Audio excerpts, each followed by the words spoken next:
Ding ding ding ding ding ding ding ding ding ding ding ding ding. Easy work, man. Easy work, man. Well, folks, what's the crack? What's the story? We're back once again. I had a few weeks off because I've been busy. And I can't really be arsed making these. Takes ages. I don't even know why I do it. But I do. So we're back again making some beams. We're on the beams again. I'm afraid. Sorry if you're sick of seeing beams. But to be honest, I wanted to kind of show the whole process of it with getting them actually installed and secured and blah blah blah blah blah. So here we go. So this was me just fucking them up a wee bit, getting stuck in with the axe and then the old buzzer tool, whatever that was, the wee wire brush. Hit it a few times with a hammer, and then for this one beam, this is going in the hallway, so I wanted to kind of carve into it Rose Cottage, because that's what we decided to call the gaff. Rose Cottage, which sounds just lovely, and I thought I was being kind of original with that because it's on Rose Street up in Thurso, but turns out every single cottage gets called Rose Cottage. It must be like the most common name for a wee cottage ever. But I carved that in, and I don't know if that's nice or not. It ended up looking a wee bit scary, a bit kind of like something from a Halloween film, a horror film. But I got it all stained, and then was trying to I don't know what I'm doing here. I'm trying to cut it, just cut a wee chunk out of the end of it, but I was struggling with my my saw. I can't remember what you call it, that type of saw. I never can. So I was struggling with it. It wasn't going to fit, so I just used my little hand saw, my wee ninja hand saw, which I think is meant to be used for like cutting branches off trees and stuff. I think it's called a Japanese saw, because you pull backwards to cut rather than push forward with like your standard hand saws. But as you can see, I was struggling with this as well. There's nothing more embarrassing than trying to start off a bit of sawing. But we got there. Just speed up the video a bit and it'll look better. So a bit of elbow grease involved there.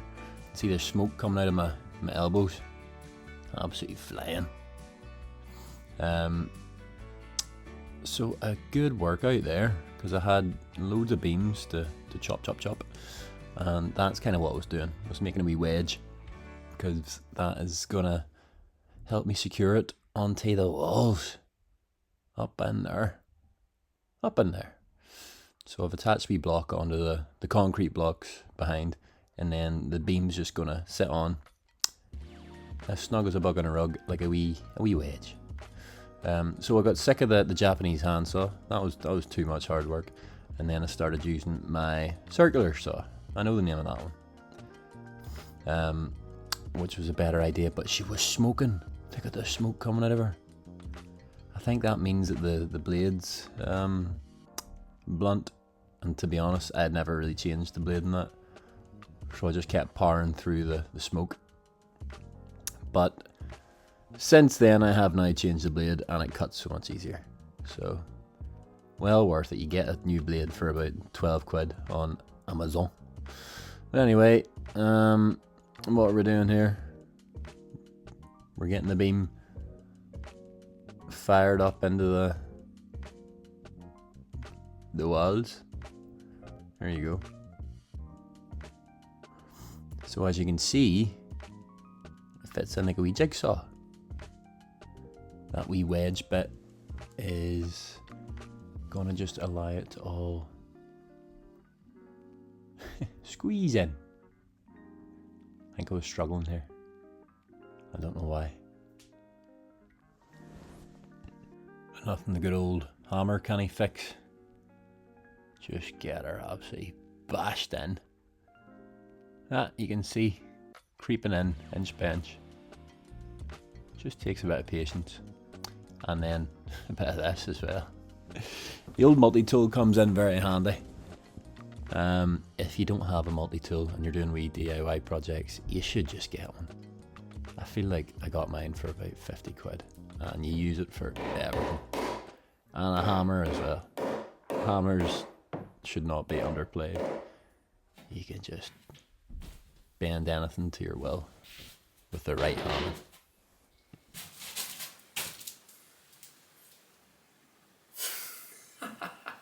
That's pretty cool.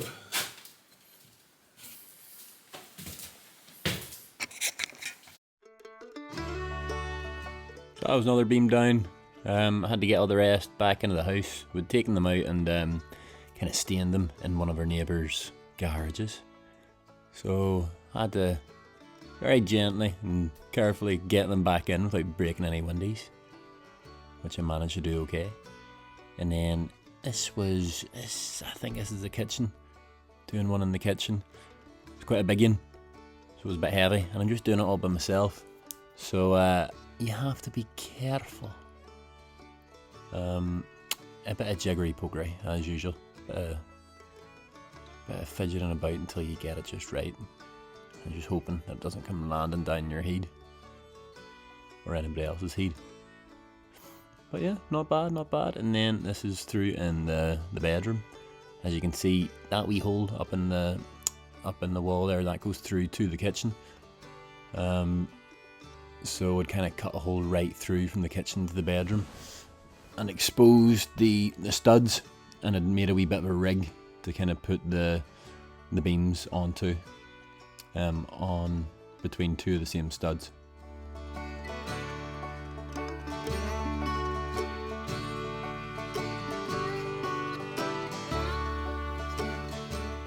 This was the hardest one. It was the biggest one in the living room, and I think I'd done my back in, and I don't know if I did my back in from doing the beams or if I did it in from doing something really stupid. Because you never usually do your back in by like lifting heavy stuff. You always do it by the stupidest wee thing. It's always when you're brushing your teeth, you feel your back just go ping. But I think I was struggling here because it was heavy enough, like, and I had pretty dodgy back, and I was trying not to wreck myself. So you can see the pain in my face, and the concentration, and then the realization that it's not gonna fucking fit. I'm gonna have to cut out more of the wall. Oh man.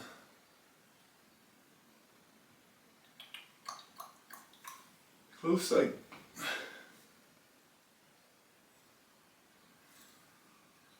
No cigar.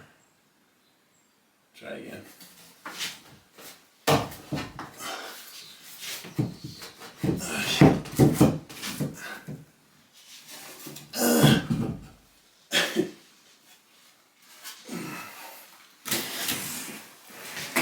Oh, my back. Oh, Jesus. Oh, Jesus. My back is fucked.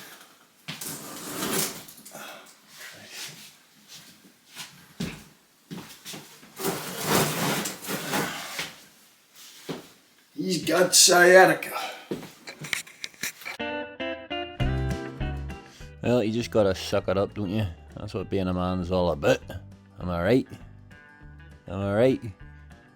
I think I took another chunk out of the wall on the other side to see if it would go in, and it did. Finally went in. So a bit of playing about with this yin. But I would have been chipped. See if that fell on my head and I'm alone in the house and it knocked me out. I would have been in trouble.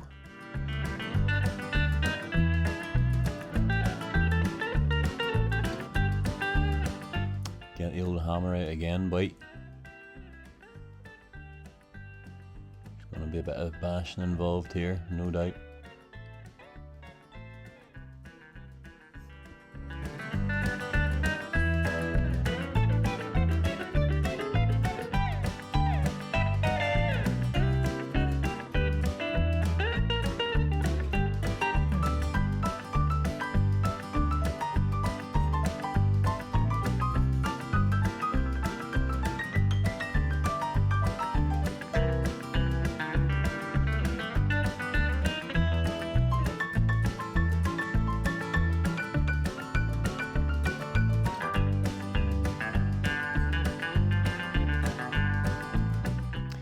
with this beam, it was like just about long enough to make it from like one side of the room to the other.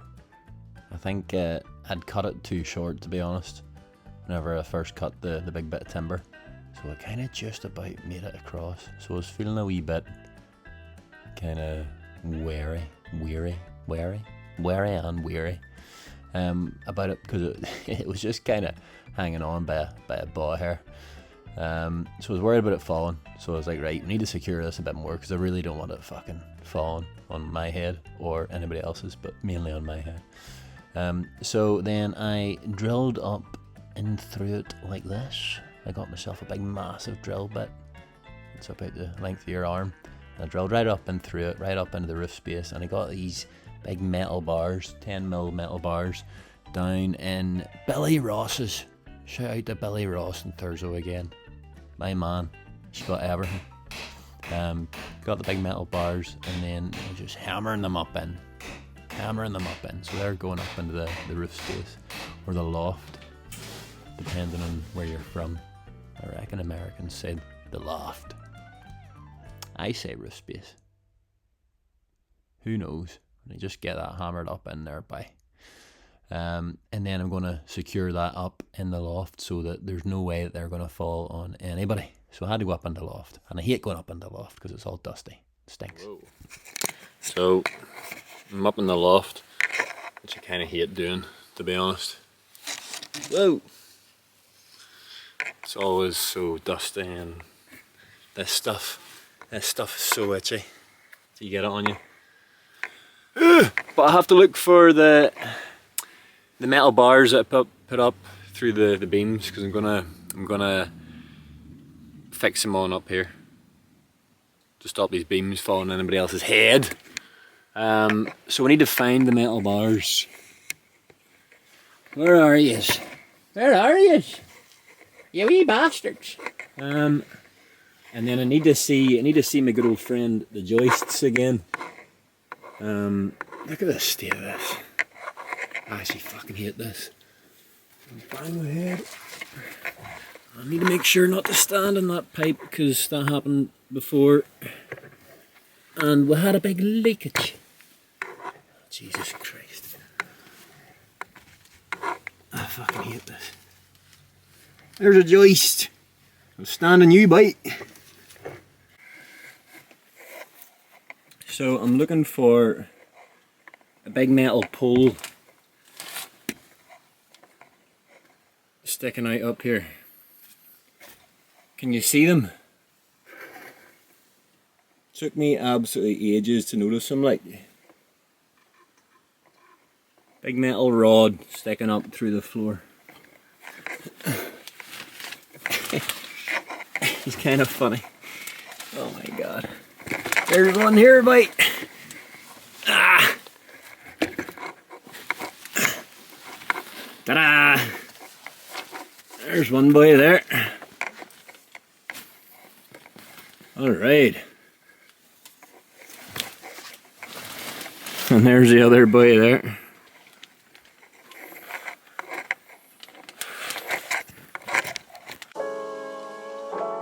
So I got the big poles fired up in through the beams, and I got these wee nuts on the end of it. I don't know what you call these. I'm going to call it a lock nut.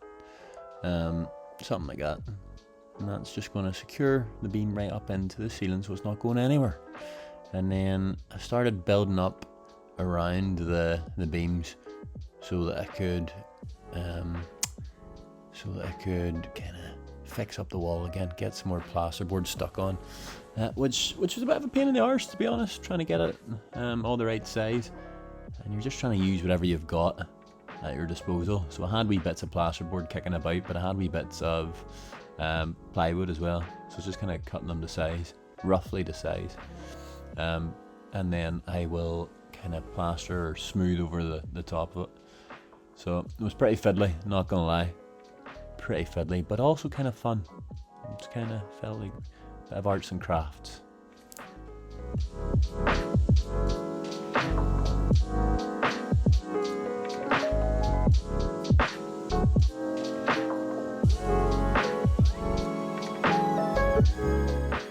So I had to do this all around the house. Look at this one. That was a bit of work there, getting that all patched up, because it was an absolute mess. But yeah, everywhere I put the beams in, I had to do a bit of patchwork to get the walls looking alright beside it. And you know what, I was kind of proud of all this. I thought I did a pretty decent job at getting her patched up. And trying to do it in an economical way without going and buying loads more shite, just using what you got. Whatever's lying about. So, aye. And then we'll get a bit smoother over the top, and you'll never even know that all these holes were there. It'll be like magic.